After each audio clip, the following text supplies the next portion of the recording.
Dear students, welcome to my channel citizen classes. ये channel commerce के students के लिए डिज़ाइन किया गया है और इस चैनल पर आपको accounts, economics, business studies, cost account, income tax और बिजनेस लॉ से रिलेटेड बहुत इंफॉर्मेटिव और हेल्पफुल वीडियोस देखने को मिलेंगे।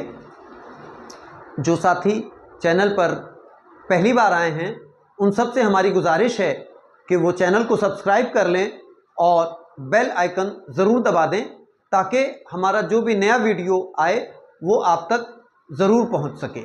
और अगर हमारा वीडियो आपको अच्छा लगे तो आप अपने क्लासमेट्स और फ्रेंड्स के साथ इसको शेयर ज़रूर करें।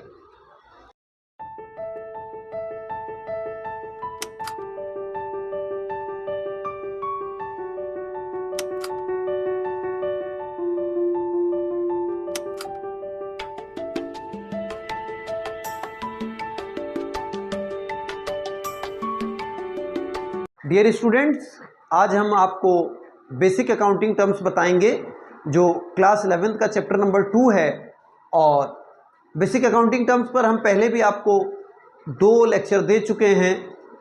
तीसरे लेक्चर में थोड़ी सी देर हो गई, कुछ पर्सनल प्रॉब्लम्स थी, इसकी वजह से।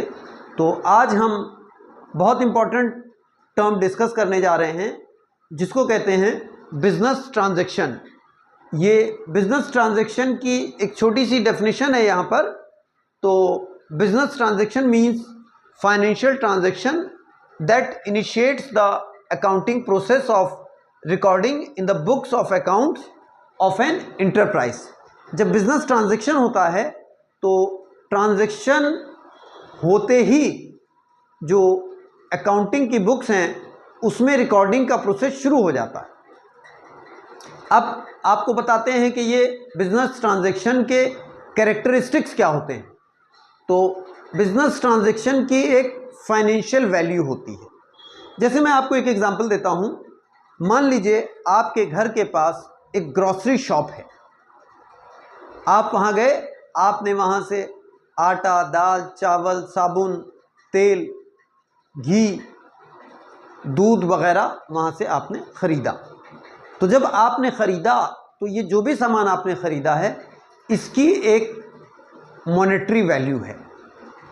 आटे की, दाल, चावल, तो ये सब मान लीजिए आपने 1000 रुपीज़ का सामान ग्रॉसरी शॉप से ख़रीद लिया। तो इसकी वैल्यू फाइनेंशियल हुई 1000 रुपीज़। अब इसमें क्या होगा कि इसमें फाइनेंशियल पोजीशन में चेंज होगा। जो शॉपकीपर हैं, जो ग्रॉसरी शॉप के ओनर हैं, ये सारा सामान अब तक उनके पोजीशन में था और जब आपने ख़रीद लिया तो ये सामान आपके पोजीशन में आ गया। लेकिन आपके पास जो पैसा था वो अब उनके पास चला गया। तो ये इसमें फाइनेंशियल पोजीशन में चेंज आ जाता है। ठीक है। दूसरी चीज़ ये है कि this business transaction is supported by source documents.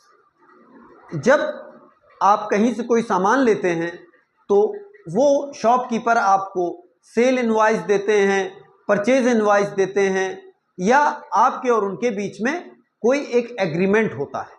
अगर मान लीजिए आपने ज़्यादा माल ख़रीदा है और आप 2 महीने बाद पेमेंट करेंगे तो शॉपकीपर जो हैं वो आपके साथ एक एग्रीमेंट कर सकते हैं। ठीक है।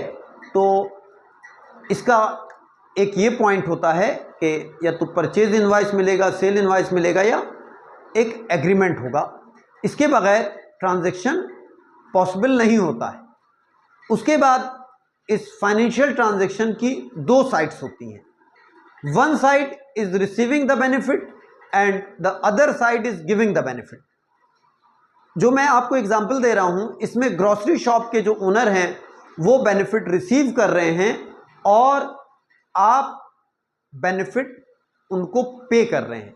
यानी जब आप एज अ कस्टमर वहां पर गए तो जो कीमत आप पे कर रहे हैं ग्रॉसरी शॉप ओनर को, उसमें उनका प्रॉफिट का शेयर भी शामिल है। तो उनको प्रॉफिट मिल रहा है और आप उन्हें प्रॉफिट दे रहे हैं। तो आज की क्लास में इतना ही। नेक्स्ट क्लास में हम आप लोगों से फिर मिलेंगे। एक बेहतरीन और इंटरेस्टिंग अकाउंटिंग टर्म के साथ। तब तक के लिए ऑल द बेस्ट।